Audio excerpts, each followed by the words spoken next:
Hadirin dimohon untuk tetap berdiri. Penghormatan terhadap simbol-simbol negara. Menyanyikan lagu kebangsaan Indonesia Raya.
Pembacaan teks Pancasila dan pembacaan teks pembukaan Undang-Undang Dasar tahun 1945.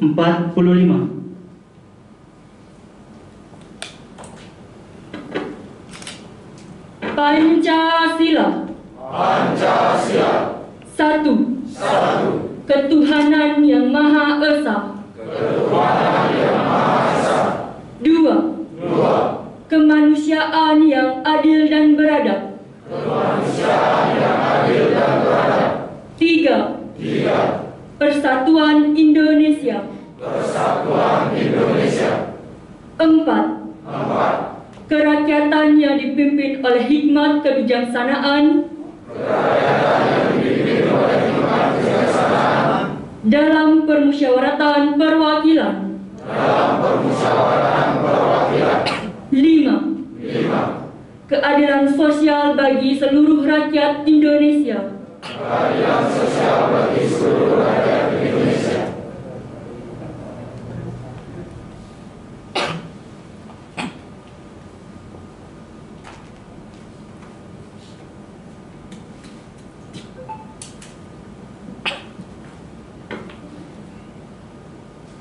Undang-Undang Dasar Negara Republik Indonesia tahun 1945.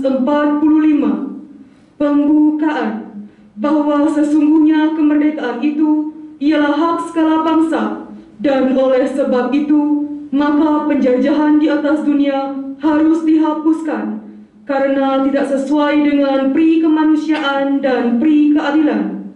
Dan perjuangan pergerakan kemerdekaan Indonesia telah sampailah kepada saat yang berbahagia dengan selamat sentosa menghantarkan rakyat Indonesia ke depan pintu gerbang kemerdekaan negara Indonesia yang merdeka, bersatu, berdaulat, adil, dan makmur.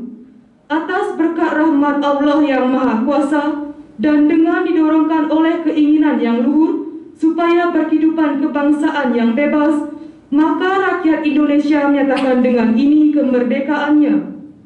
Kemudian daripada itu, untuk membentuk suatu pemerintahan negara Indonesia yang melindungi segenap bangsa Indonesia dan seluruh tumpah darah Indonesia, dan untuk memajukan kesejahteraan umum, mencerdaskan kehidupan bangsa, dan ikut melaksanakan ketertiban dunia yang berdasar kemerdekaan, perdamaian abadi, dan keadilan sosial. Maka disusunlah kemerdekaan kebangsaan Indonesia itu dalam satu Undang-Undang Dasar Negara Indonesia yang terbentuk dalam satu susunan negara Republik Indonesia yang berkedaulatan rakyat dengan berdasar kepada ketuhanan yang Maha Esa, kemanusiaan yang adil dan beradab, persatuan Indonesia, dan kerakyatan yang dipimpin oleh hikmat kebijaksanaan dalam permusyawaratan perwakilan, serta dengan mewujudkan suatu keadilan sosial bagi seluruh rakyat Indonesia. Hadirin dimohon untuk duduk kembali.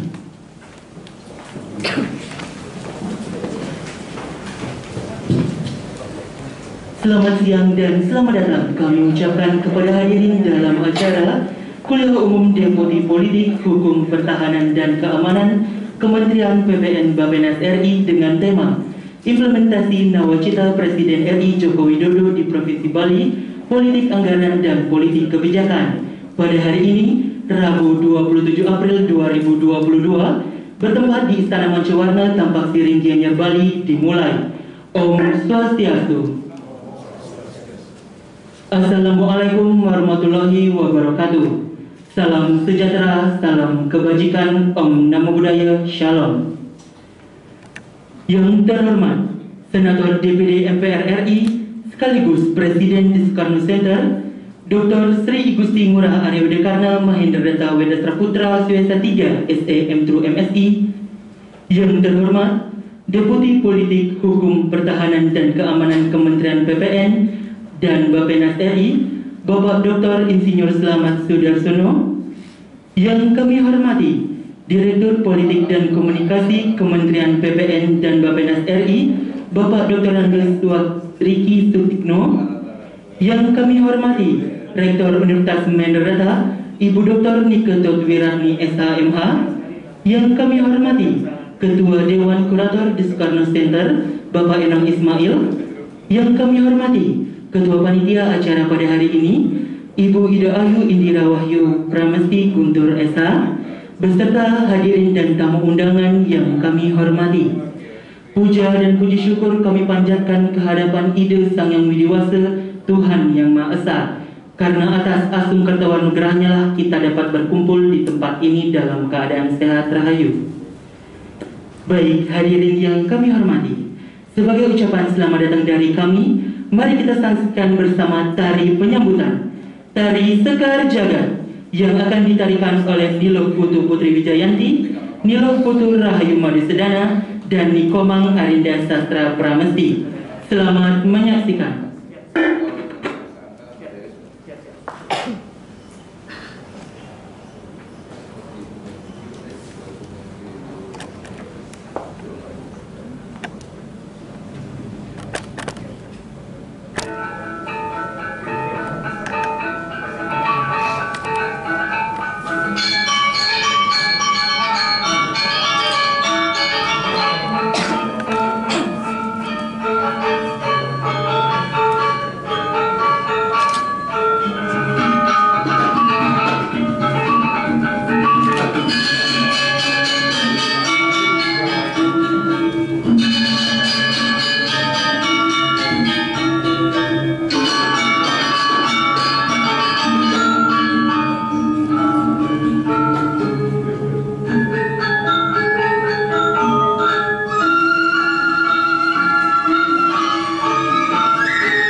Dilanjutkan dengan laporan Ketua Panitia Acara.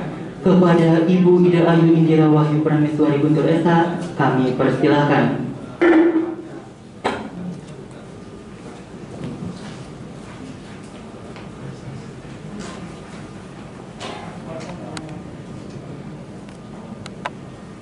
Om Swastiastu.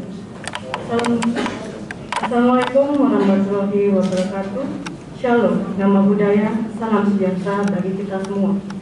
Yang terhormat Senator DPD MPR RI Utusan Provinsi Bali, Dr. Sri I Gusti Ngurah Arya Wedakarna Mahendra Data Wedastra Suyasa SP Mdro MSI.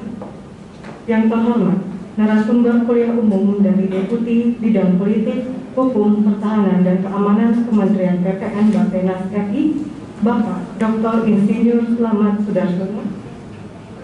Yang terhormat Dewan Kurator The Soekarno Center, Bapak Eno Ismail.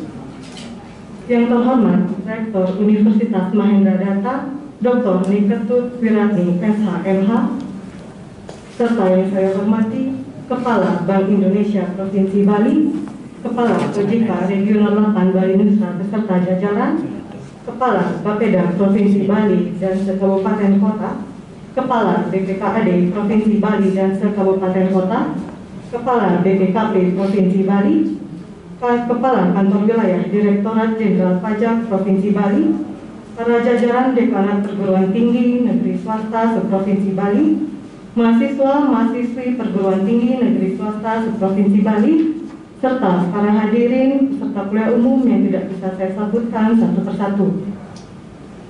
Pertama-tama, marilah kita panjatkan puja dan puji syukur kehadirat Tuhan Yang Maha Esa, Ida Sang Yang Widiwasa yang telah melimpahkan rahmat-Nya sehingga kita dapat berkumpul dalam acara kuliah umum pada hari ini, Rabu 27 April 2022, di Istana Mancawarna Tampak Siring, Gianyar, Bali, dengan tema Implementasi Nawacita Presiden RI Joko Widodo di Provinsi Bali, Politik Anggaran dan Politik Kebijakan dalam Keadaan Sehat Walafiat.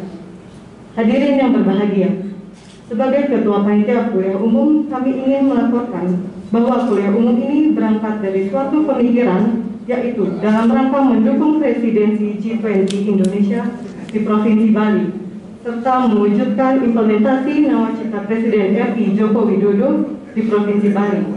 Dan pada hari ini, dengan penuh rasa terima kasih, kami haturkan kepada Bapak Dr. Insinyur Slamet Sudarsono, selaku Deputi Politik, Hukum, Pertahanan, dan Keamanan Kementerian PPN Bappenas RI, yang telah memenuhi undangan kami untuk dapat mengisi kuliah umum yang telah kami canangkan, khususnya dalam bidang pembangunan nasional, bidang politik, hukum, pertahanan, dan keamanan. Diharapkan kuliah umum ini dapat mendorong peran instansi pemerintah, dekanat, dosen, maupun sivitas akademika sebagai motor penggerak atau bahkan agent of change dalam membangun nasional menuju masyarakat dengan SDM yang baik. Hadirin yang berbahagia, tak lupa panitia penyelenggara menyampaikan terima kasih dan penghargaan yang setinggi-tingginya pada berbagai pihak yang telah menunjukkan simpatinya terhadap kuliah umum ini. Secara khusus kami tujukan kepada Bapak Senator DPD MPR RI, Dr. Sri I Gusti Ngurah Arya Wedakarna Mahendra Data Wedastra Putra Suyasa SP MSI. Peserta kuliah umum hari ini berjumlah sekitar 60 orang yang terdiri dari berbagai kalangan, baik dari instansi pemerintah, dekanat, dosen, mahasiswa, maupun masyarakat pemerhati. Kami mohon maaf atas kekurangan jika sekiranya terasa atau dialami oleh Bapak dan Ibu selama mengikuti kuliah umum pada hari ini. Sekian yang dapat saya sampaikan. Terima kasih. Om Santi Santi Santi Om. Wassalamualaikum warahmatullahi wabarakatuh. Shalom, nama budaya, salam sejahtera bagi kita semua.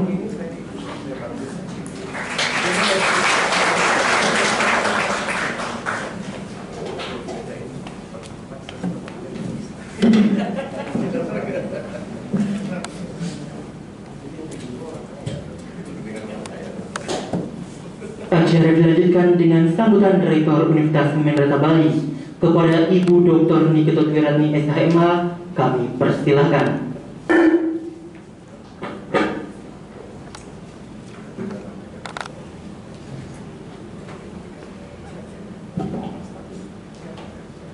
Swastiastu, Assalamualaikum warahmatullahi wabarakatuh.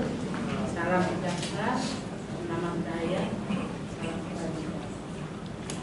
Yang terhormat Pak Senator DPD Dr. Sri Igusti Ngurah ADWDKarna MPR3 SMU MSI sekaligus juga sebagai Presiden dan sekaligus juga sebagai Dewan Pembina Universitas.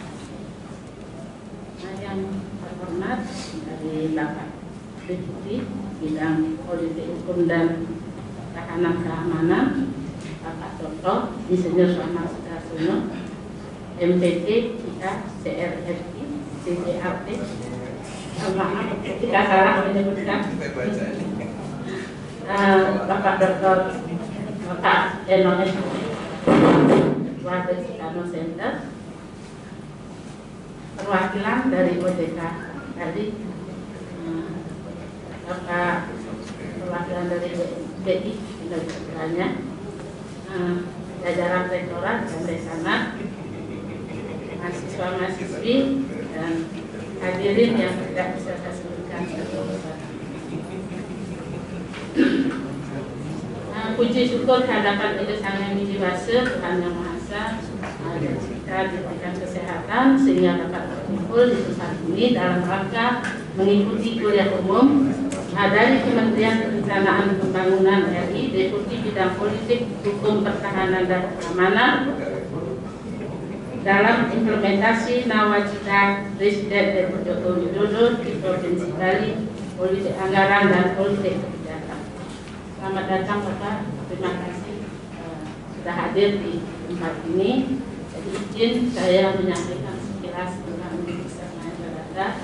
Jadi Universitas Mahendra adalah PTS yang pertama di Bali dan Nusa Tenggara.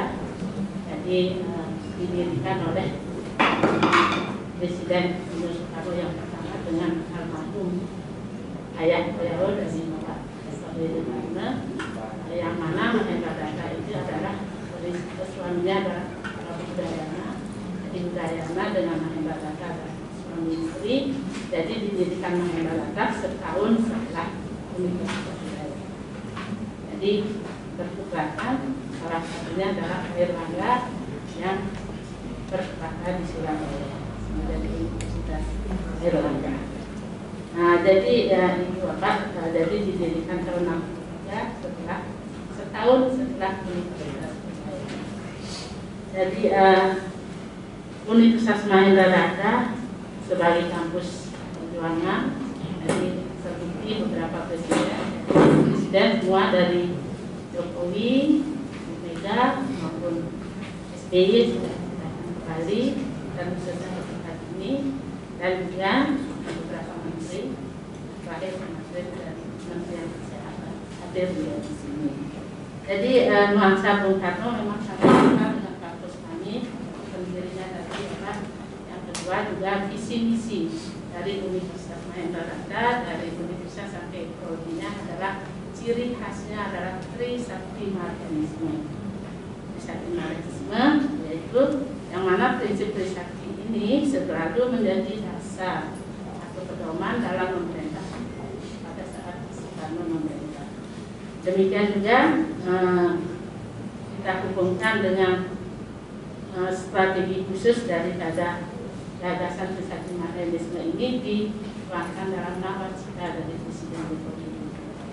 Nah, demikian pula kita hubungkan dengan visi-misi Bali, Provinsi Bali Bapak. Jadi namun Satpil ke Bali melalui pola pembangunan semesta berencana menuju Bali era baru, yang artinya menjaga kesucian keharmonisan alam Bali beserta isinya dengan prinsip Trisakti Bung Karno, yaitu berdaulat secara politik, secara ekonomi, dan berkeadilan dalam kebudayaan melalui pembangunan secara terpola, menyeluruh, terencana, terarah, dan terintegrasi dalam tiga negara kesatuan Republik Indonesia berdasarkan nilai-nilai Pancasila 1 Juni 1945.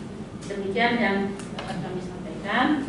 Jadi dengan gagasan nawacita dari Joko Widodo diharapkan mampu menjadi Indonesia menjadi negara yang secara politik mandiri dalam bidang ekonomi, mandiri berbadan secara kebudayaan, dan dapat merubah Indonesia menjadi negara lebih maju dan lebih sejahtera.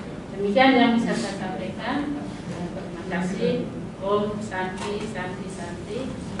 Assalamualaikum warahmatullahi wabarakatuh. Salam sejahtera dan salam kebajikan.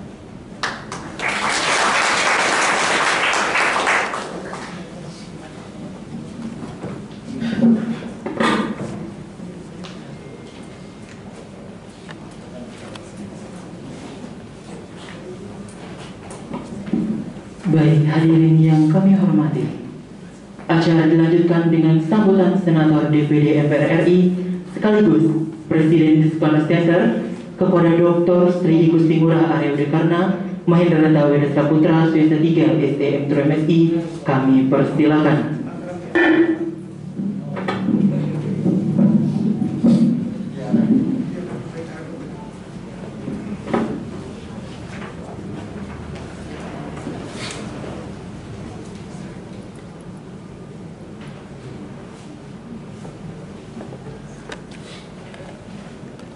Saudara-saudara, tamu undangan di Soekarno Center di Istana Manca Warna Tambak Siring, saya sampaikan salam Om Swastiastu. Assalamualaikum warahmatullahi wabarakatuh. Salam sejahtera, Shalom, Om Namo Buddhaya, Rahayu. Saudara-saudara, terima kasih atas kehadiran Bapak Deputi Bidang Politik, Hukum, Pertahanan, dan Keamanan dari Bappenas. Telah hadir Bapak Dr. Insinyur Slamet Sudarsono MPP. Banyak ini Pak Gunara, saya jadi bingung bacanya ya. Jadi Pak Slamet Sudarsono, tokoh Blitar, Jawa Timur ya. Jadi pas pada datang ke Soekarno Center luar biasa, jadi karena hubungan antara Blitar dengan Tambak Siring. Terima kasih Bapak Deputi.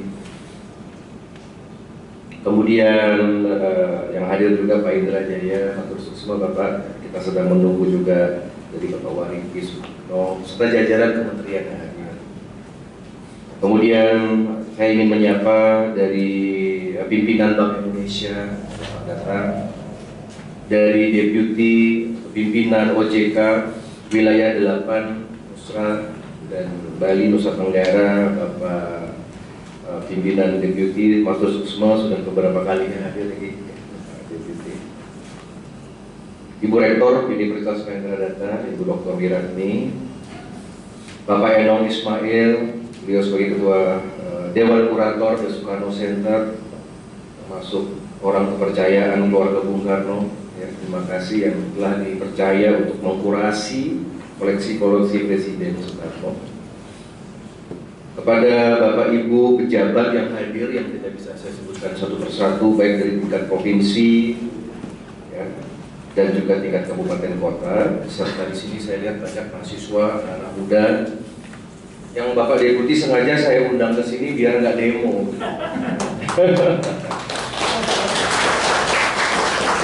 Karena anak muda zaman sekarang itu kan cuma lihat, kalau lihat medsos itu kan cuma lihat judulnya aja.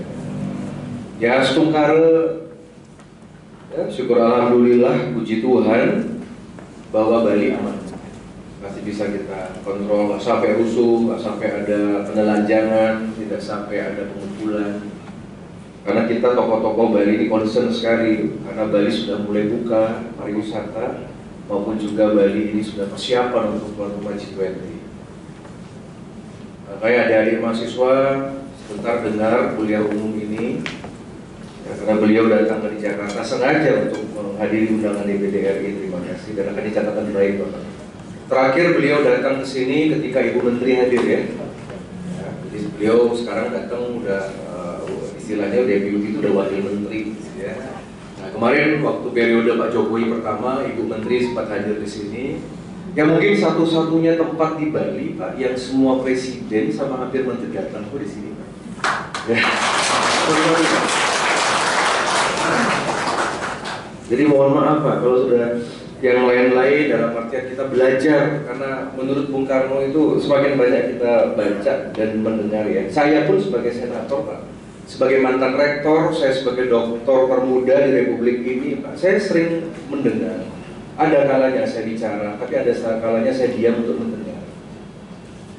Maka dari itu Bapak Ibu, sebentar kita akan dengarkan Bappenas ini ya memang tidak sepopuler kementerian yang lain, karena memang menurut saya dari pusat, dari Senayan, Bappenas ini kan bekerjanya kan silent gitu, nggak perlu exposure yang tinggi. Kalau yang lain seperti Menteri Keuangan Ibu Sri Mulyani, kalau misalkan Pak Menko dan sebagainya, memang kalau kerja memang harus expose, dia harus pencitraan. Presiden pun memang harus pencitraan, harus memanfaatkan sosial media. Kalau tidak, kita nggak tahu siapa kerja. Tapi Bappenas ini agak aneh. Bappenas ini tapi urat nadi semua kementerian, apalagi nanti kalau sudah pembahasan anggaran di parlemen, semuanya melobi Bappenas. Termasuk saya Pak pernah melobi Bappenas. Itu masalah. Terima kasih sekali. Saya membantu waktu itu Bapak Bupati Bangli berkomunikasi Ibu dari Kementerian Agama. Itu angkanya di Bappenas tuh 80 miliar termasuk untuk pembuatan kampus Hindu terbesar Pak yang ada di Bangli. Terima kasih sudah disetujui sama beliau ya. Kampus untuk kampusnya IHD ya, dari staf IHD jadi sekarang milik Kementerian Agama. Tapi multi years memang, tapi nggak apa-apa. Yang penting angkanya 80 M. Nah, Bappenas ini salah satu urat nadi yang bisa menentukan arah perjalanan Indonesia nggak hanya sekarang. Kementerian-kementerian yang lain kan cukup pragmatis ya, gimana target APBN tahun ini, bagaimana nanti bulan November serapannya habis kan gitu udah. Bagaimana di tahun depan apa yang dipikirin untuk bisa mendapatkan APBN yang luar biasa harus di atas 2.000 triliun begitu, itu aja. Tetapi kalau Bappenas ini tadi saya bicara, ini sudah dipikirkan dari sekarang aja, dipikirkan bagaimana Indonesia sampai 2045 100.000, karena kita punya semacam renstra ya, kalau di universitas renstra kita punya renstra itu sampai 2025 dan sekarang kita lagi godok, kita dorong ya sampai 2045 Indonesia paripurna 100 tahun kemerdekaan kita, termasuk pembahasan IKN. Kalau nggak approve, kalau nggak ada ngobrol sama Bappenas itu nggak mungkin itu proyek di ribuan triliun yang ada di Kalimantan Timur. Jadi saya strategis sekali berkomunikasi. Kita punya kepentingan. Ya. Dan untuk IKN Bali dukung penuh Pak. Karena kenapa? Pertama karena Bapak Presiden sudah pilih nama Sanskerta Nusantara. Bukan masalah Pak Jokowi, tetapi masalah keseimbangan pembangunan nasional, nggak hanya Jawa sentris. Dan saya kemarin sampaikan ketika saya datang ke Sulawesi, saya datang ke beberapa provinsi Sulawesi, saya sampaikan, you tahu nggak sih nanti kalau IKN itu jadi, nanti ekspor barang, ekspor mebel, ekspor yang namanya SDM itu kalau kita lihat Kalimantan Timur kan lebih dekat sama Sulawesi. Nggak mungkin dari Jawa datang ke sana.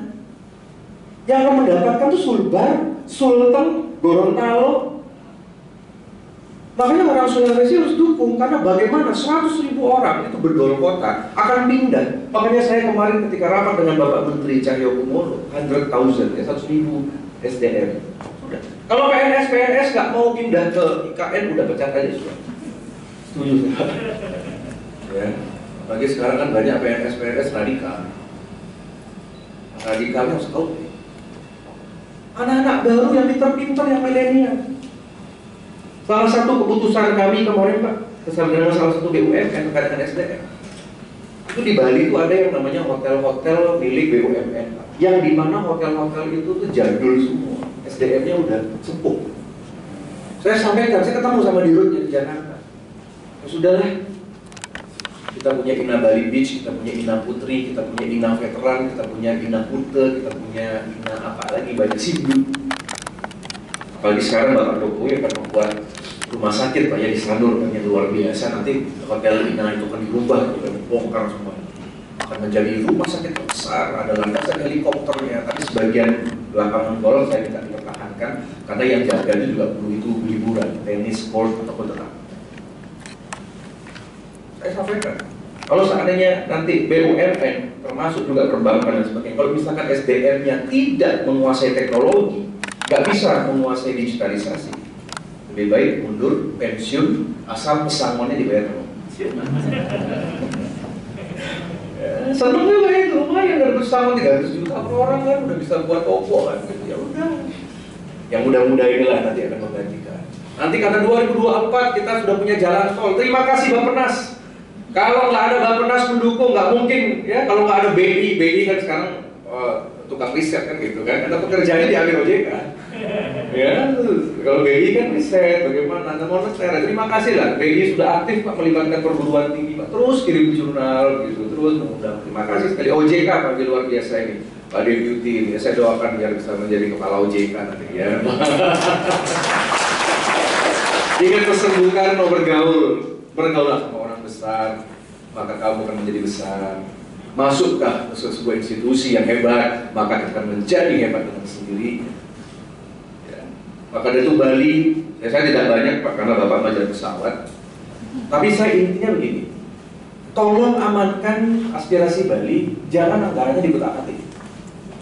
Jangan dibawa ke pulau lain, Pak. Karena kenapa? Sampai sekarang saya berikan informasi kepada Bapak Deputi dan jajaran kementerian. Oktober Bali sudah buka, sampai bulan April, Pak. Itu turis kita belum mencapai 100.000. Jadi saya sampaikan ke anak muda, kepada Bapak Ibu di pemerintahan, Bali tidak akan sama lagi. Jangan punya cita-cita Bali ini akan 8 juta turis. Saya frankly speaking to the point saja. Karena Bali ini mencapai sekarang 4 juta, 2 juta udah susah, gitu ampun. Karena kenapa? Bukan masalah karantina, bukan masalah PCR, antigen, kan sudah dirilis itu semua. Sudah nggak ada lagi karantina. Tetapi karena user tidak menyukai Bali lagi. Saya tempo hari, baru 3 minggu yang lalu Pak, saya dari Inggris, saya datang ke 3 kota Pak, ke Manchester, saya ke London, saya ke ke Northampton. Saya datang sama komunitas tourism, saya ngobrol mereka. Dulu kan kita punya flight direct Garuda ya, Garuda langsung ke London. Apa yang saya tanya? You mau nggak sih ke Indonesia, ke Bali? Oh no, Dr. Arya, senator, enggak, saya nggak mau ke Bali lagi, saya maunya ke Mandalika. Saya datangnya ke Raja Ampat. Jadi orang yang akan travel tuh udah gak suka sama Bali, itu masalahnya. Jangan mahasiswa, jangan kita orang Bali nyalahin presiden. Presiden sudah buka, Pak Menko Luhut sudah buka dari Oktober, November, Desember, Januari, Februari, Maret, April, 7 bulan udah dibuka airport. Sudah visa on arrival free. Sudah tidak ada karantina, 7 bulan lagi kita buka tanpa oleh turis yang datang udah nggak mau. Dengan penjamretan, dengan kejadian kriminal. Ini anak-anak muda ini kan kasihan, nanti Anda mau kerja apa? Sedangkan UMR di Bali cuma 3 juta. Kita punya pemimpin nggak mampu mensejahterakan. Kalau Pak Ahok oke deh, Pak Ganjar oke deh. Di Jawa kan tinggi sekarang perhatiannya 5 juta. Makanya kalau mau kaya kerjanya di Jawa, di luar Bali. Pergi Anda semua keluar Bali. Sama seperti Bapak Bung Karno merantau dari Penelek Surabaya ke Bandung. Kalau mau make money jangan di sini. Bali nggak ada apanya. Bangkrut kita ini. Wong kemarin di Gianyar saja gaji guru tuh dipotong 3 bulan hangus. Bandung defisit. Jangan punya cita-cita jadi PNS ya, capek. Jadi wirausaha. Tapi terima kasih juga Bappenas ini, kredit Kor Bali 14 triliun. Terima kasih OJK. Tahun Pak ya, terima kasih. 2 kali lipatnya PAD Bali itu. Makanya saya rajin Pak, saya senator paling sering datang ke OJK. Saya datang kemana-mana. Ya karena APBN nggak masuk banyak, masuk pun program kan. Dana yang masuk ke APBD juga setengahnya buat program. Dana APBD kita udah setengahnya gaji. Gaji pun itu rapel. Udah nggak ada kegiatan sekarang. Sekarang main klaim aja Pak, pejabat di Bali main klaim program nasional Pak.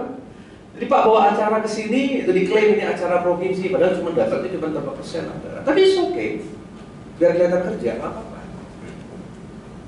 Aduh, saya udah bilang ini Bali nggak bisa, udah nggak bisa diselamatkan, Bapak Ibu, mohon maaf. Apakah ini ramalannya Sandiaga Uno Majapahit tahap 2? Yes, bisa jadi, bisa.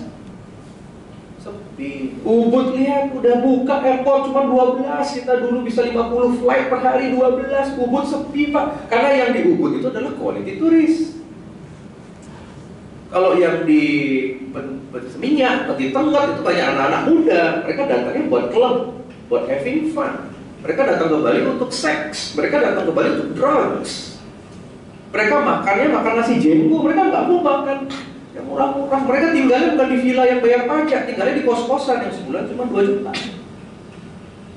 Kos-kosan 2 juta, ada AC sudah ada. Jadi kita tidak butuh turis macam itu. Makanya kalau saya boleh pilih G20 besok rapat itu, Bapak Presiden itu harus tegas bekerja sama memilih negara mana yang dijadikan partner.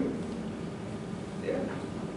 Amerika Serikat lah suka ngatur-ngatur kita, saya lihat angkanya nggak banyak Amerika Serikat.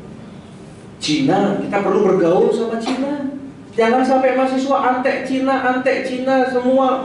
Pak Jokowi dituduh, Pak Menteri dituduh antek saya. Kalau Anda berani mengatakan pemerintah pusat, Pak Jokowi itu macam-macam sama antek Cina. Sini saya ajak dulu belajar, Anda lihat tuh foto-foto itu. Bagaimana mungkin kita nggak bergaul sama Cina? Dulu itu anak-anak muda yang suka olahraga, Anda harus tahu. Itu yang namanya gedung Gelora Bung Karno, itu kan yang bangun negara komunis. Yang bangun gedung kantor saya di MPR RI, yang gedungnya hijau itu kan Uni Soviet. Jadi yang membangunkan Indonesia ini adalah negara komunis. Orang Bali nggak boleh anti Cina, karena kita punya Raja Bali, permaisurinya adalah Chinese. Makanya ada pura di Pura Batur nih dengan Kang Cingwi. Siapa yang berani bilang anti-anti Cina di Bali? Kualat Anda sama Raja Bali leluhur lu. Makanya kita pakai uang kepeng, sampai sekarang kita pakai uang kepeng. Leader warna merah ini kan Cina. Saya orang pertama, nggak bisa. Negara Asia Afrika kan sekarang Kementerian Bappenas ini akan membuat yang namanya South to South program ya. Jadi untuk membangkitkan non-alignment movement selatan dan selatan. Selatan tuh dihitung tuh dari Semenanjung India tuh sampai semua Afrika masuk semua. Ada 109 negara Asia Afrika, 55 negara Afrika, 54 negara Asia akan bergabung lewat non-alignment movement, non-block. Yang itu kan kita mainkan pada saat G20 besok. Makanya Pak Deputy, saya roadshow juga, beberapa duta besar sudah saya panggil datang ke sini. Saya datang juga ke pusat. Ya, nanti Astungkare lah kita bisa diagendakan. Pak, yang penting saya kunci. Rusia datang, Presiden Putin, Cina datang, Perdana Menteri Modi datang. Kemarin beberapa negara NATO sudah mulai membelot. Ya. Ini cuma filmnya Amerika aja yang masih world out. Tapi hebat jawaban Ibu Sri Mulyani, hebat sekali. Tapi saya sayangkan juga ya Direktur IMF, Lagarde, dia world out kalau nggak salah. It's not nice gitu. It's not nice. Kita hebat. Dia ada beliau, ada Bapak Menteri, ada Bapak Menko Luhut, kemarin sudah ketemu dengan Tesla, dengan Elon Musk gitu. Hebat, jadi jangan suzon lah, jangan curiga gitu. Kerja kita ini. Terus kalau misalkan Pak Jokowi mau turun, yang mau gantiin Jokowi siapa? Nih mahasiswa, Jokowi turun. Anda tahu kan kalau Jokowi turun yang gantikan siapa? Tahu kan? Yakin Indonesia masih NKRI? Bisa berhadapan dulu dengan saya. Kalau minimal Bali saya pimpin revolusi itu. Saya loyalis Jokowi. Pak Jokowi 3 kali datang ke sini. Satu-satunya orang Bali yang bisa mengundang Jokowi 3 kali cuma saya. Karena nama Soekarno. Berhadapan dulu dengan kami, enak aja. Mau Jokowi 3 periode, kayak mau lanjut 2027, kayak mau pemilu 2024. Kepentingan Soekarno Setan memilih presiden yang sevisi. Tempat ini level udah presiden level udah. Kita nggak ngurusin gubernur, kita nggak ngurusin bupati wali kota, kita nggak ngurusin menteri-menteri. kita ngurusin kepemimpinan nasional. Makanya itu tugas yang diberikan oleh Kanjeng Ibu Sukmawati Soekarno kepada kami. Jadi Anda kira pekerjaan senator itu gampang, bukan hanya buka acara, enggak. Kita milih siapa next leader, gimana biar nggak muncul lagi yang namanya khilafah, bagaimana misalkan tidak ada radikalisme, bagaimana ini ekonomi. Jadi saya tetap aja, Bappenas tetap aja on jalan, saya terus program. Ya, nanti kita bantu. Beliau ternyata sedang menunggu yang namanya Pola Pembangunan Semesta Berencana atau GBHM, yang itu hanya bisa diamandemen oleh kami sebagai anggota MPR. Jadi sekarang jalan terus, walaupun dari parlemen belum ada sinyal untuk itu, ya, tetapi minimal renstra kita anggap haluan-haluan negara, perencanaan pembangunan nasional sampai 2025, 2026 sampai 2045, jalankan saja. Pokoknya saya titip itu, jangan sektarian, jangan ada kepentingan 1-2 kelompok nasionalis, ini bukan negara agama. Itu yang saya pesan. Nanti draftingnya kan kita akan bahas lagi Pak. Ya. Jadi mohon secara umum itu, dan sebagai penutup saya sampaikan ya, sebentar lagi yang mungkin Bapak bisa sampaikan apa sih program Bappenas. Ini anak-anak muda, karena generasi milenial lah yang akan menyampaikan kepada kawan-kawan mereka. Ada banyak di sini dari akademisi. Dan kemudian saya mohon doa restu. Kita di sini ada beberapa gagasan-gagasan yang akan kita buat, terkait adalah gagasan terkait misalkan tentang kita adanya satu program untuk Bali, yaitu Bali Medical Tourism dan Bali Sport Tourism. Kemudian kita akan establish satu lembaga Pak, yaitu namanya ASEAN Entrepreneur Center. Ini Ibu Rektor sudah hebat karena pernah menjadi tuan rumah, satu-satunya tuan rumah dari Asian Academic Conference, yang dimana membernya adalah ITB, UGM, UI, beberapa universitas terbaik di 10 negara ASEAN. Waktu itu kita sempat saya waktu itu jadi co-chair Pak Mimpin Sidang di Asian Academic Conference waktu itu. Ya, maka dari itu semuanya harus lewat akademis. Berani berhubungan dengan negara harus akademis. Ada masyarakat yang menyampaikan aspirasi harus akademis. Ada mahasiswa ingin keberatan, boleh mengkritik, boleh nggak setuju sama pemerintah, tapi harus akademis. Ya. Mohon dijaga kondusivitas ya dari Bali khususnya yang akan bersiap untuk G20. Saya rasa demikian, dan oh ya, saya mohon titip pesan nanti untuk side event Pak ya. Tolong mahasiswa-mahasiswa di sini ada sekitar 30 kampus yang datang Pak. Tolong libatkan mereka Pak. Saya minta nih, rektor-rektor kami juga ada 65 perguruan tinggi di Bali. Ada kurang lebih banyak institut-institut Pak yang hebat-hebat. Saya tidak mau lagi kegagalan seperti WTO dengan APEC Pak. Karena saya ada di sana, ya, jangan sampai nanti dari Bali cuma jadi penonton doang, ya begitu ya. Kemudian tolong dilibatkan anak-anak kami cerdas-cerdas semua dari 65 perguruan tinggi ini untuk bisa menjadi bagian, being a part dari sebuah hajatan G20. Nanti akan ada side event itu. G20-nya confirm November pertengahan, 14 sampai 15, September, Oktober penuh itu acara di Bali. Semoga Bali 100% Pak untuk okupansi hotel dan lain sebagainya. Jadi terima kasih. Dan matur suksma kepada Bapak Ibu sekalian dan para generasi muda yang hadir. Kita akan dengarkan materi singkat dari beliau umum, dari Bapak Deputi. Matur suksma. Wassalamualaikum warahmatullahi wabarakatuh. Salam sejahtera, shalom, om namo buddhaya, om santi santi santi. Terima kasih.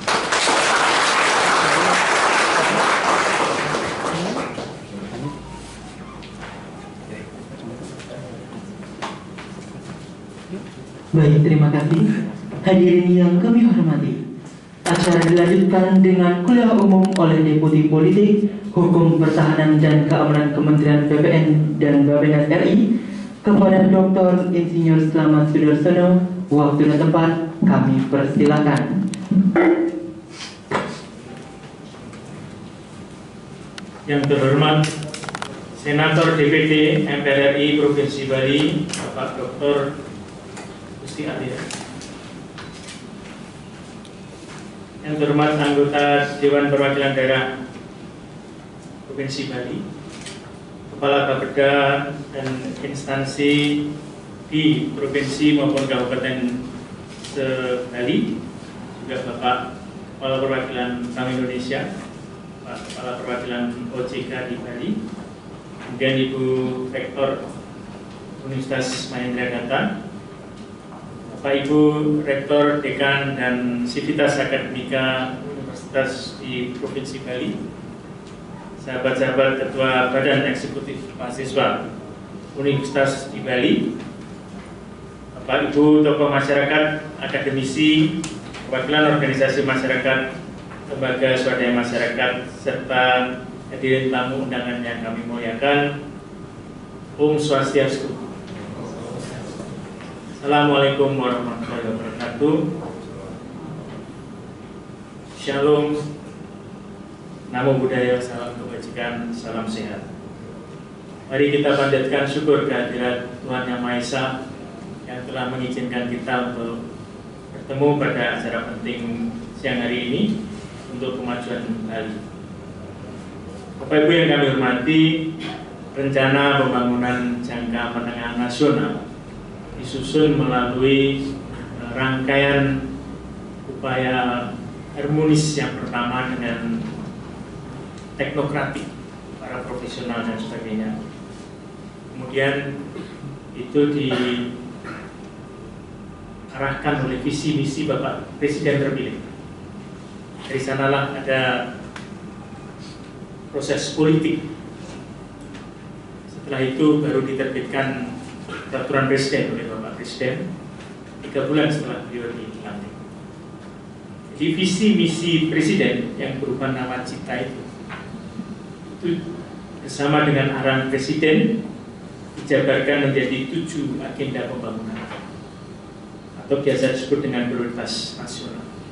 7, mulai dari ekonomi, wilayah, sumber daya manusia, revolusi mental, infrastruktur, lingkungan, kemudian juga propaganda. Bapak Ibu yang kami hormati, ekonomi global tahun 2023 diperkirakan tumbuh pada kisaran 3-3,8%. Ini didorong oleh optimisme yang membaik di perekonomian negara maju, sehingga perkiraan pertumbuhan ekonomi tahun depan direvisi membaik. Sementara itu, proyeksi pertumbuhan ekonomi 2023 pada beberapa negara berkembang direvisi turun, termasuk Indonesia. Ini dipengaruhi oleh efek lanjutan COVID-19 serta keputusan pemerintah dalam mengurangi atau menghentikan stimulus ekonomi. Ini juga berkaitan dengan undang-undang yang harus kita patuhi, di mana tahun depan itu kita harus kembali kepada defisit semula 3%.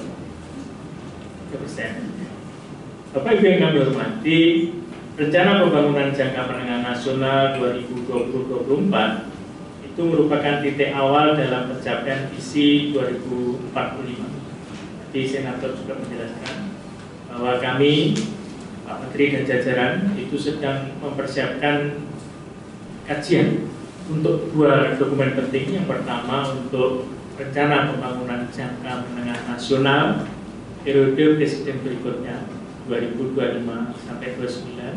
Pada saat yang sama juga disusun kajian untuk perencanaan jangka panjang.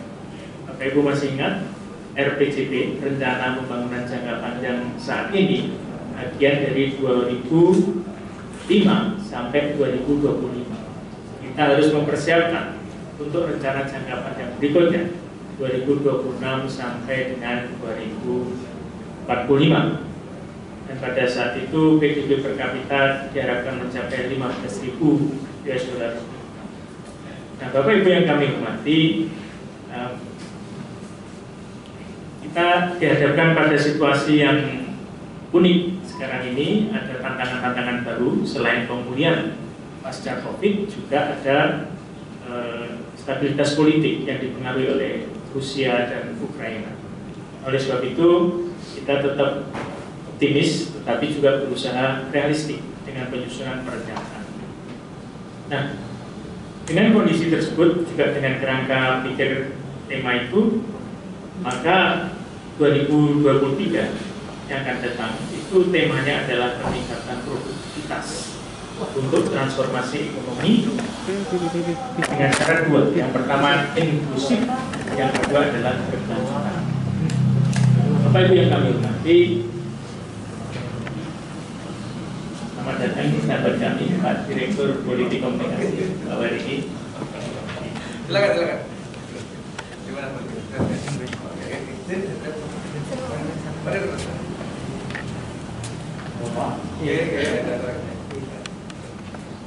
Ya, sama dengan PDI. Nah, Bapak Ibu yang kami hormati, tahun depan Indonesia memiliki peluang besar untuk tumbuh lebih baik. Di kebijakan ekonomi kita diarahkan untuk meningkatkan kapasitas produktivitas perekonomian yang sempat turun akibat COVID. Nah, oleh karena itu kita akan lebih fokus untuk sektor-sektor prioritas. Bapak Ibu yang kami hormati, berkaitan dengan Bali, nah sasaran pembangunan wilayah tahun 2023 khususnya pada wilayah Jawa tadi itu pertumbuhannya antara 5,3 sampai 5,8. Kemudian juga kemiskinannya akan diupayakan sekitar 7%. Nah, 2023 sekali lagi tidak terlepas dari arah kebijakan pembangunan wilayah yang telah tertuang dalam RPJMN tadi, Bapak Ibu, mengembangkan wilayah untuk mengurangi kesenjangan dan pemerataan. Nah, Bappenas mendapat amanah untuk mengemban peran clearinghouse dengan cara menyusun daftar major project secara nasional, terutama yang berlokasi di Bali, seperti penguatan jaminan usaha serta 350 korporasi petani dan petani. Pengembangan wilayah metropolitan Denpasar, percepatan penurunan kematian ibu dan stunting, kemudian juga akses air minum perpipaan di 10 juta sambungan rumah, penguatan sistem peringatan dini bencana, dan beberapa proyek prioritas strategis lain. Momentum pemulihan ekonomi di Bali diperkirakan akan berlanjut sampai tahun depan. Oleh sebab itu, dalam rancangan rencana kerja pemerintah tahun depan, sasaran pertumbuhan ekonomi Provinsi Bali adalah 4,8 sampai 5,4%. Nah, untuk memperkuat tren pemulihan ekonomi tersebut, penting mempercepat implementasi major projects di Bali tadi untuk memicu pergerakan ekonomi yang selanjutnya dapat membuka lebih banyak lapangan kerja dan menurunkan kemiskinan. Bapak Ibu yang terhormat, Provinsi Bali memiliki sejumlah isu strategis, diantaranya minim mengembangkan komoditas unggulan yang menjadi daya ungkit ekonomi, minim pengembangan ekonomi Bali Utara, masih terbatasnya aksesibilitas dan konektivitas antar kabupaten kota, serta menurunnya kualitas lingkungan hidup. Nah, untuk menjawab isu tersebut, Bappenas memandang penting 4 rekomendasi prioritas yang meliputi pengembangan komoditas unggulan yang dapat menjadi daya ungkit ekonomi, kemudian peningkatan infrastruktur pelayanan dasar untuk percepatan penghapusan kemiskinan ekstrim, peningkatan kualitas dan kuantitas infrastruktur transportasi untuk pemerataan pembangunan wilayah, serta pelestarian fungsi lahan lindung dalam pengembangan pariwisata berkelanjutan. Bapak Ibu yang kami hormati, kami memasuki subbagian berkaitan dengan ekonomi kerti Bali, pemulihan dan transformasi ekonomi Bali. Ini dilakukan kajian khusus oleh Bappenas bekerjasama dengan jajaran Pak Gubernur, dan ini di launching bersama dengan kehadiran Bapak Presiden beberapa bulan yang lalu. Ekonomi Bali mengalami kontraksi paling dalam di antara provinsi lain di Indonesia. Tahun 2020 kontraksinya 9,3%, luar biasa dalam, luar biasa serius, paling dalam di antara provinsi lain di Indonesia. Yang lain sudah positif, Bali. Sebelum terjadi COVID, rata-rata pertumbuhan ekonomi Bali itu 6%. Lebih tinggi daripada pertumbuhan ekonomi nasional yang 5%. Setelah COVID, perekonomian Bali mengalami pertumbuhan ekonomi negatif sejak kuartal pertama tahun 2020. kebijakan pembatasan aktivitas di berbagai negara sejak akhir 2019 menyebabkan terjadinya kontraksi ekonomi. Bahkan sampai dengan triwulan 1 tahun kemarin 2021, pertumbuhan ekonomi Bali masih mengalami kontraksi atau negatif. Triwulan 2-nya Bali mulai mencatat pertumbuhan positif, namun pemulihan masih terbatas jika dibandingkan dengan provinsi lain di Indonesia. Pertumbuhan ekonomi tahun 2020 di seluruh kabupaten kota Bali mengalami kontraksi. Seluruh kabupaten kota. Badung kontraksinya terdalam 16%. Disusul Denpasar 9%, Gianyar 8% dan terus. Upaya pemulihan dan transformasi ekonomi Bali berlandasan kepada Visi Indonesia 2045. Ini disebutkan oleh Yang Mulia Senator bahwa rencana pembangunan jangka menengah daerah semesta rencana Bali namun sakti lokal Bali. Ibu Rektor juga menyebutkan semangat ajaran Hindu Tri Hita Karana. Visi tersebut memiliki arti menjaga kesucian dan keharmonisan alam Bali beserta isinya untuk mewujudkan kehidupan ramah Bali yang sejahtera dan bahagia, sakala, niskala, menuju kehidupan ramah dan bumi Bali melalui pembangunan secara terpola, menyeluruh, terencana, terarah, dan terintegrasi dalam bingkai NKRI berdasarkan nilai-nilai Pancasila 1 Juni 1945. Bapak Ibu yang kami hormati, pada kerangka strategi pemulihan ekonomi Bali terdapat 3 tahapan. Tahapan persiapan terdiri dari pengendalian COVID-19 dan vaksinasi Bali serta bantuan sosial dan program padat karya. Selanjutnya tahapan transisi terdiri atas insentif dan fasilitasi usaha serta peningkatan citra Bali sebagai Bali aman COVID-19. Terakhir, tahapan pemulihan akan dilaksanakan pada 2 hal, yaitu reaktivasi destinasi wisata Bali dan reaktivasi ekonomi non-pariwisata yang disebutkan Yang Mulia dengan pengembangan medical tourism. Jadi, pemerintah pusat turut mendukung penuh pembangunan di Bali. Dukungan ini merupakan bentuk implementasi politik kebijakan dan politik anggaran. Terkait dengan anggaran pendanaan terdapat hibah dan dana alokasi khusus. Yang kami hormati, khususnya teman-teman Badan Perencanaan Pembangunan Daerah dan dinas-dinas terkait, arahan Bapak Presiden tegas bahwa dana alokasi khusus tidak lagi seperti yang sudah-sudah. Yang sudah-sudah pada umumnya tipis merata, ya Mulia. Nah, ini mesti memilih sektor-sektor tertentu, prioritas, fokus ke sana, sehingga lebih terasa dampaknya dari tahun ke tahun dan masyarakat langsung merasakan kesejahteraan yang bersangkutan itu. Nah, Bapak Ibu yang kami hormati, ada sejumlah daftar yang terdapat dalam naskah. Kami sebetulnya mohon izin Yang Mulia Ibu Rektor, mungkin di lain kesempatan bisa diskusi lebih cair begitu dengan teman-teman mahasiswa untuk tukar pikiran yang lebih intensif. Bapak Ibu yang kami hormati, melalui konsep Bali era baru, yaitu hijau, produktif dan sejahtera, bahwa pemulihan dan transformasi ekonomi Bali 2021-2025 merupakan titik tolak untuk mencapai sasaran pada visi 2045. Pada tahun 2045, Bali ditargetkan akan melampaui PDB per kapita Spanyol, yaitu 27.000 US dollar. Di sisi lain, produktivitas tenaga kerja akan meningkat 4 kali lipat, kemudian juga pertumbuhan ekonominya rata-rata 7%. Mengakhiri paparan ini, marilah kita kuatkan langkah bersama, meneguhkan tekad kita untuk mempercepat pemulihan dan transformasi ekonomi Provinsi Bali. Kami ucapkan terima kasih atas kesempatan yang diberikan Yang Mulia Dr. Gusti Arya pada Kementerian Bappenas dalam acara ini. Om Santi Santi Santi Om.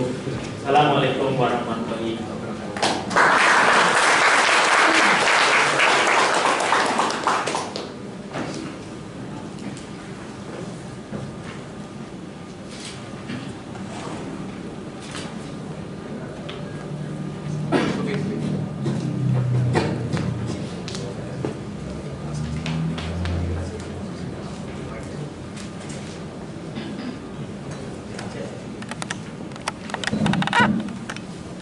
Bapak dan Ibu, saya ucapkan terima kasih dan selamat datang kepada beliau, Bapak Dr. Anuswari Sutikno, ya, MNC. Beliau adalah Direktur dari Politik dan Komunikasi Kementerian PPN dan Bappenas, ya, yang hadir. Terima kasih Bapak, selamat datang di Soekarno Center.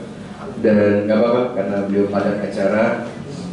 Bapak Ibu, saya sudah terutama dari akademisi, karena mohon maaf karena keterbatasan waktu kuliah umum ini beliau akan nanti akan mengendakan di lain waktu terkait dengan suatu kegiatan yang agak lebih cair, ya, dalam suatu nuansa akademis. Ini karena diadakan di istana jadi agaknya agak kaku, ya, begitu. Dan karena ini memang direkam, karena nanti setiap menteri yang hadir di sini, deputi, itu kami akan sampaikan ke negara sahabat. Ya, kebetulan saya terutama ini ingin membantu Bapak Presiden dengan G20 ini, Bapak, ya. Jadi untuk membuktikan, sebenarnya memberikan sinyal kepada dunia kalau Bali ini siap, seperti itu, ya. Jadi bukan hanya pemerintah pusat, tetapi juga Provinsi Bali sebagai venue juga siap untuk menerima. Dan maka dari itu kami terus harus, kalau dalam ilmunya Bung Karno, dalam propaganda sebenarnya. Propaganda dari bulan April sampai pada bulan November. Saya juga ingin ada beberapa hal sebelum ditutup, dan juga nanti beliau, nanti kita berikan kesempatan di masing-masing kampus ke dosen, ya, untuk dapat berfoto. Saya nanti mohonkan dari masing-masing instansi, terutama ke depan ini melalui side events, itu semoga nanti dari Bappenas ini bisa membantu perguruan-perguruan tinggi di Bali ini, ada 65, baik dari universitas, institut, sekolah tinggi, akademi, dan poltek, itu untuk dapat mencapai akreditasi paripurna. Salah satu yang dibutuhkan itu adalah MOU, Bapak, begitu, ya. Nah, nanti kami akan membantu mengorganize, mungkin lain waktu, ketika mungkin setelah Lebaran, pada saat ada acara rapat di Bali, mungkin nanti dengan diorganisasi oleh Ibu Rektor, ya, nanti mungkin bisa diadakan mungkin di Udayana atau mungkin diadakan di kampus STP atau dimanapun. Saya meminta agar bantulah agar perguruan-perguruan tinggi kami ini untuk bisa mendapatkan suatu akses, ya, misalkan seperti bagaimana keputusan-keputusan negara, bagaimana misalkan jurnal-jurnal, ya, dari Bappenas ini bisa hadir, atau mungkin ke depan opportunity anak-anak Bali ini, mahasiswa-mahasiswa kita ini bisa magang, maupun juga nanti bisa menjadi ikut CPNS, kan ada pengalaman di ibu kota. Karena saya sedang mendorong anak-anak muda Bali ini untuk bisa jangan kalah sama perguruan tinggi di Jawa. Ya, jadi itu nanti akan diagendakan ke depan, nanti kita komunikasi. Termasuk tadi ada program Soul Triangle Cooperation. Ya, jadi adik-adik dan Bapak Ibu, nanti untuk kerjasama selatan-selatan ini, bahasa gampangnya gitulah. Ini sebenarnya udah digagas pada zaman dulu nih. Kalau kita lihat itu, sengaja saya pajang di sana fotonya Bung Karno dengan Macetong, fotonya Bung Karno dengan Khrushchev, fotonya Bung Karno dengan Kennedy. Jadi sebenarnya kita ini tetap politiknya adalah bebas aktif. Bebas aktif bahwa G20 ini akan menjadi pertaruhan sebenarnya. Pertaruhan kredibilitas internasionalismenya Indonesia. Semoga Rusia-Ukraina crisis ini, saya nggak mengatakan perang, tapi ini urusan dalam negeri sebenarnya, kawasan, itu semoga bisa diselesaikan sebelum G20. Tetapi kalau kita lihat trennya, sepertinya nanti negara-negara ini akan kecair pada waktunya untuk ikut dari G20. Karena kalau mereka tidak ikut, mereka akan rugi. Dan salah satu agenda dari pusat, dari internasional ini, misalkan dari klub barat ini, ya, walaupun beliau-beliau ini banyak lulusan Amerika begitu, ya, lebih banyak pejabat-pejabat kita bagaimana. Saya sampaikan, Pak Slamet, saya juga alumni IVL di Washington, Pak. Saya alumni Washington, Amerika. Saya sampaikan, mohon maaf, itu nggak boleh. Amerika Serikat itu udah negara sekutu, itu minta G20 bubar. Kan sekarang permintaannya bubar, ya, dengan melihat dominasi China dan semua. Tetapi kita pasti percaya dengan strategi dari Bapak Menko, Bapak Presiden untuk bisa kita buat segala sesuatunya untuk lebih soft, karena Indonesia harus tetap KTT non-blok semangat Asia Afrika ini tetap kita jalankan. Nanti Ibu Rektor dan Rektor-Rektor, para akademisi, Bapak Ibu Dekan yang hadir, tunggu nanti pemberitahuan dari DPD dengan Bappenas. Kita akan ada program yang sud-sud dari Triangle Cooperation, bagaimana nanti belajar di sana bagaimana. Dan kita sekarang harus kiblatnya berubah. Kita jangan merasa inferior, kita jangan merasa inlander terus. Kita harus menjadi negara dengan mental superior. Apalagi kita sudah masuk G20 dan Amerika Serikat pun ada satu forecast dari McKinsey di New York yang meramalkan bahwa Indonesia ini akan menjadi negara 5 besar di dunia itu pada tahun 2050 dengan tingkat ekonomi yang luar biasa. Ya, ini yang ngeramalin orang-orang hebat begitu. Nah, maka dari itu, karena saya ingin juga menambahkan beberapa hal. Jadi what we have to do, apa yang harus kita lakukan? Pertama, kita jaga stabilitas Indonesia. Itu dulu.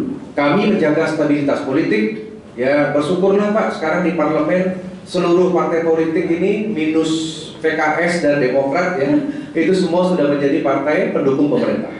Jadi dalam artian di atas kertas sudah aman. Ya, undang-undangnya akan aman semua kan begitu. Ya, terutama undang-undang IKN, implementasi produk turunannya akan aman. Yang nomor 2, mari jangan buat gaduh Indonesia, jangan percaya hoax. Kalau seandainya misalkan ada yang tidak dimengerti baik oleh mahasiswa, oleh akademisi, tanyakan pada saluran-salurannya. Datangi, tanyakan, akan dibuka dialog. Apalagi Provinsi Bali, jangan sampai ada aksi-aksi yang ditunggangi oleh orang-orang yang tidak bertanggung jawab. Kosnya luar biasa. Dalam 1 detik tuan rumah G20 itu bisa dipindah loh. Minimal dipindahnya di Jakarta. Ya, seperti kemarin awal bulan Januari saya sangat sayangkan Pak, ada 7 event G20 pindahkannya ke Jakarta. Karena waktu itu Bali situasinya mungkin masih sangat perlu dijaga dari COVID. Nah, yang kedua kita harus pahami, ini Bappenas, kami DPD memikirkan, beberapa hari yang lalu Mahkamah Agung sudah memutuskan bahwa tidak ada lagi masa pandemi. Jadi per hari ini sebenarnya kita udah nggak boleh pakai masker. Karena Mahkamah Agung, ini dosen mahasiswa hukum ya, ini sudah ketok palu. Pertama, keputusan yang sangat revolusioner, tidak boleh ada yang namanya pandemi. Udah tutup. Ya, mau endemi pun udah nggak ada gitu. Yang nomor 2, endemi kan transisi. Yang kedua, tidak boleh ada pemaksaan vaksin. Ini yang bahaya sebenarnya. Apakah nanti nasib Peduli Lindungi mungkin just like that aja? Atau misalkan ke depan misalkan dengan adanya putusan MA ini tidak boleh lagi ada anggaran-anggaran tentang COVID kan? Apakah mungkin nanti Satgas COVID akan dibubarkan? Tidak akan ada lagi pengadaan masker, tidak akan ada lagi pengadaan yang namanya hand sanitizer di kantor-kantor. Ini kan mempengaruhi anggaran negara. Ya, nanti mungkin di anggaran perubahan bulan Agustus ya, karena MA putusannya kemarin, kecuali muncul peraturan perundang-undangan baru. Ya, strateginya apakah nanti Pak Presiden ada undang-undang baru selain undang-undang ke-1 2021 atau misalkan yang lain. Nah, kemudian semua sudah sesuai desain. Kami mendukung terkait dengan masalah dihentikannya ekspor minyak goreng kelapa sawit. Kemudian kita harus bersiap-siap nih adik-adik ini, Bapak Ibu dosen-dosen ekonomi. Ya, ini bersiap-siap kita akan menghadapi WTO ini gara-gara nikel. Bapak Presiden sudah dengan gagah berani, kita akan hadapi. Nanti makanya itu sekarang negara-negara besar itu sudah merapat ke Indonesia. Mereka tetap, walaupun mereka NATO, tapi mereka deal diam-diam. Saya juga agak kaget, di Jepang tuh keras bener Pak ya. Jepang sama Singapura tuh keras bener tuh sama Rusia itu. Ya, bahkan sampai mengusir diplomat Rusia. Itu saya sayangkan sama Jepang, tapi oke lah Jepang begitu. Tetapi Jepang ini kan banyak investasinya di Indonesia. Jadi kita nggak mau ditekan. Sampai sekarang Bapak Ibu, sampai kemarin malam saya sudah dapat info dari diplomat juga, dari teman-teman di luar negeri, bagaimana negara-negara 10 negara G20 yang dimotori oleh NATO dan US ini tetap akan mendorong. Pertama, mereka akan desak yang namanya keluarnya Rusia dari grup. Pilihannya cuma itu aja, lu keluarin atau kita bubarin. Inilah ya. Tapi kita syukur ada sahabat kita India Cina itu yang akan confirm hadir. Dengan Indonesia saja, Rusia dengan 4 negara sudah kuasai ekonominya udah berapa ini? Sudah beberapa persen ekonomi dunia ya. Ini mungkin, dan ini mungkin tidak akan terjadi kalau Donald Trump presiden. Nggak akan terjadi. Kemarin kita syukur lah yang namanya, sebenarnya yang di Prancis itu harusnya, saya bukan bermaksud ya pejabat negara netral ya, tapi pandangannya dengan kepilihnya Mike ternyata agak susah, karena agak sulit. Ya kalah salah satunya tuh, karena kalahnya kan isu SARA doang itu. Begitu kalau misalkan dari Perdana Menteri perempuan itu terpilih agak lebih gampang kita deal. Ya ini masalah dealing aja. Ya, dan itulah kita pernah juga punya kenang-kenangan Pak Deputi, kita waktu awal KTT AIPEC dan WTO kan Presiden Putin datang ke Obama, kita diberikan oleh-oleh tuh yang namanya jembatan jalan tol di atas laut itu zaman Pak SBY, itu karena Presiden Putin aja yang datang itu sama Obama. Kalau nggak kami nggak bakal dapat dengan konsorsium BUMN. Ya, tapi sayang ini saya nggak tahu di era sekarang kayak kami nggak dapat hadiah apa-apa nih. Cuman airport aja dipoles, jalan tol kami cuman diwarnain dikit, mangrove kami dirapiin, nggak ada infrastruktur. Ya mudah-mudahan ini yang kita dorong lah. Mungkin ada kenang-kenangan dari Pak Presiden. Yang terakhir sebagai penutup, saya titip sekali lagi. Di sini ada Pak Direktur juga yang hadir. Pertama, saya titip mohon jembatan jalan tol Gilimanuk sampai Denpasar tidak boleh batal. Kalau berani Menteri batalin, saya akan kirimkan surat ke Presiden dan saya akan komunikasi Presiden segera reshuffle Menteri itu. Karena Bali 92% Pak, suara Bali didengar, ya. Nah makanya tidak boleh batal itu. Karena sekarang itu transportasi barang itu dari Jawa ke NTB susah. Mohon itu dikawal Pak, bagaimanapun caranya. Kami DPR, DPD kan cuma 13 orang kan gitu ya, melawan kepentingan 34 provinsi. Itu yang pertama. Yang kedua, pelabuhan revitalisasi pelabuhan Gilimanuk, pelabuhan Sanur akan dibuat yang besar sekali nanti itu di Sunset itu. Ya, kalau nggak salah pelabuhan Sanur ini besok itu tidak akan ada lagi orang menyeberang ke Nusa Penida itu nyebur ke laut. Ya, di Nusa Penida itu Bapak turisnya 2.500 orang per hari. Luar biasa itu. Saya butuh terminal yang bagus, yang memang kapal standar dermaga yang bagus di sana. Astungkara kemarin sudah akan jadi ini terminal, awalnya Pelra tetapi akan menjadi terminal yang kelas 2 kalau pasar itu sudah cukup bagus. Kemudian revitalisasi beberapa jalan shortcut Buleleng. Saya sebagai putra Buleleng juga mohon itu jangan sampai orang datang ke Buleleng pada mabuk semua. 6 titik shortcut sudah, tinggal tambah 6 titik lagi. Jadi lurus saja. Sebenarnya saya mau jalan tol pokoknya. Jalan layang ya kayak di Padang itu kan bagus gitu yang di Ngarai gitu, tapi oke lah karena masalah lahan di Bali susah. Rumah sakit Mayo, kita nanti akan punya rumah sakit gula, rumah sakit ginjal terbesar yang ada di Asia Tenggara. Kita nggak perlu nanti kemana-mana, ya akan dibangun di Sanur, itu harus dijadikan sebelum 2024. Bendungan Tamblang di Buleleng, kemudian ada revitalisasi Pura Besakih, Pak Gubernur sudah dengan Pak Menteri PUPR, ya walaupun sebenarnya agak iri juga Pak kalau Bali pura tapi cuma 900 miliar, Borobudur kok bisa 10 triliun Pak sendiri Pak, begitu ya. Jadi agak nggak adil juga Pak, padahal turisnya di Bali lebih banyak daripada Borobudur, tapi oke lah, itu lobby-lobbynya Pak Ganjar itu ya. Nah kemudian yang lain-lain itu saja, jalan lingkar Badung Selatan, saya nggak mau lagi ada macet Pak. Di wilayah Ungasan yang namanya Uluwatu itu silakan bongkar aja itu bukit-bukit itu dibuat jalan lingkar kayak di Itali itu sudah masuk termasuk rel kereta api.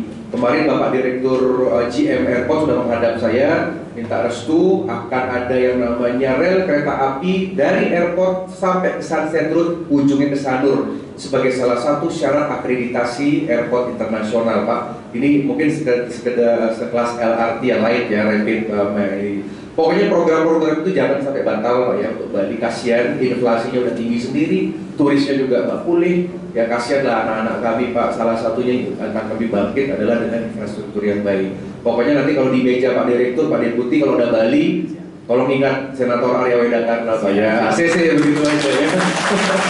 Oke, terima kasih dan berkenan untuk dapat untuk seremonial berikutnya. Sekali lagi terima kasih Bapaknya, walaupun agak terlambat, mudah-mudahan sengaja saya pidato biar Bapak dengar aja begitu ya. Oke, matur semua, salam hormat Bapak Menteri dan kami nanti akan kembali silaturahmi. Terima kasih Raja, terima kasih. Baik, terima kasih.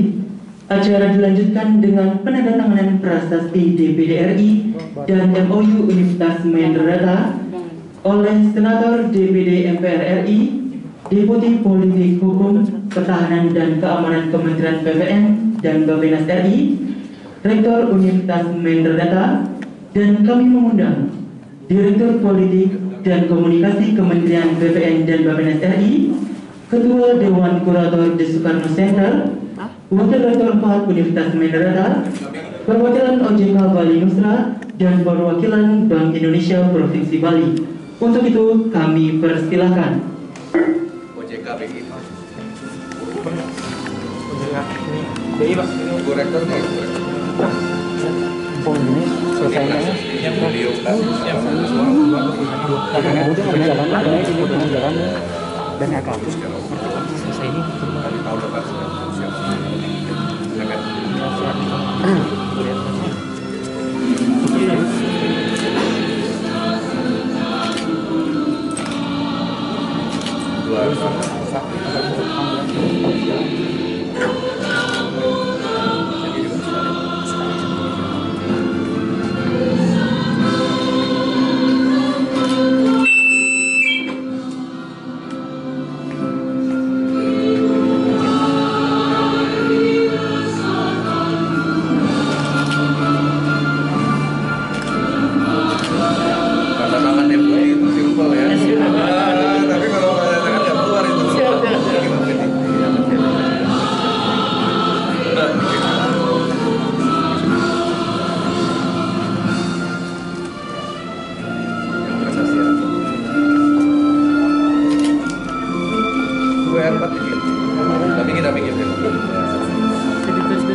Satu, dua, sekali lagi. Satu, dua.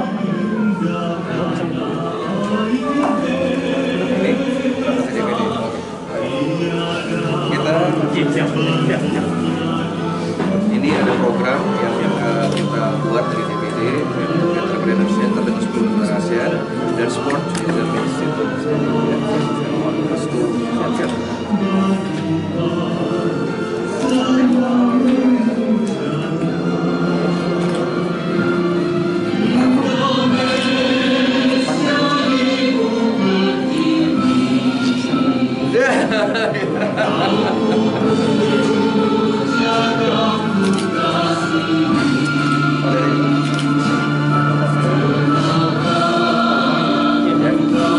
Ya biar ada kenang-kenangan di Bali.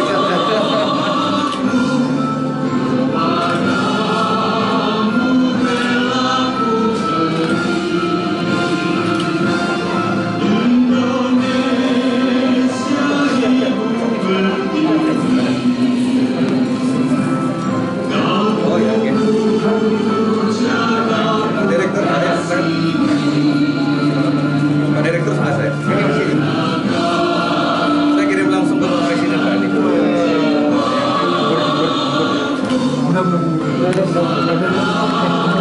Ini semuanya menurut kameramen. Satu, dua. Satu, dua. Satu, dua. Oke. Dilanjutkan dengan penyerahan penghargaan tanaman warna tampak tiring kepada Deputi Politik Hukum, Pertahanan dan Keamanan Kementerian PPN Bappenas RI oleh Senator DPD MPR RI. Untuk itu kami persilahkan.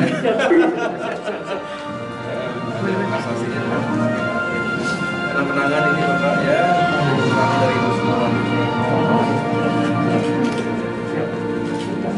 Satu, dua. Pemerintah harus dapat. Iya. Satu, dua. Sekali lagi. Satu, dua. Makan. Makan.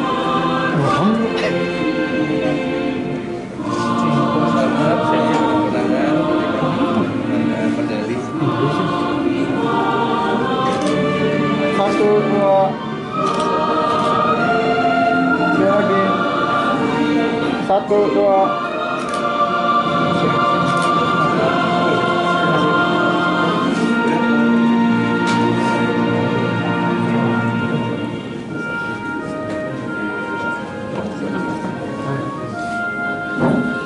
1, 2.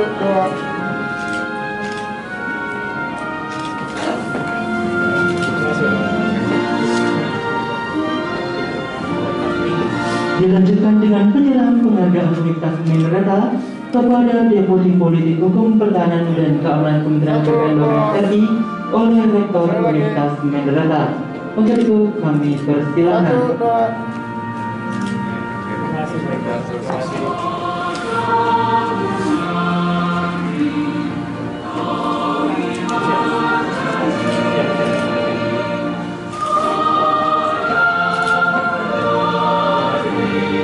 Belum diselin. Dilanjutkan dengan sesi foto bersama.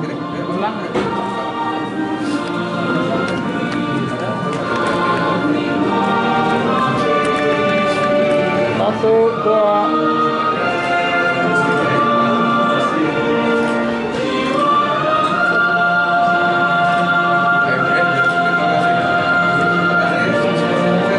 Dengan berakhirnya sesi foto bersama kami, maka berakhir pula rangkaian acara pada hari ini. Kami segenap panitia yang bertugas mengucapkan terima kasih dan kita tutup dengan Parul Santi. Om Santi Santi Santi Om. Wassalamualaikum warahmatullahi wabarakatuh. Diinformasikan kepada semua tamu undangan untuk menuju ke sana.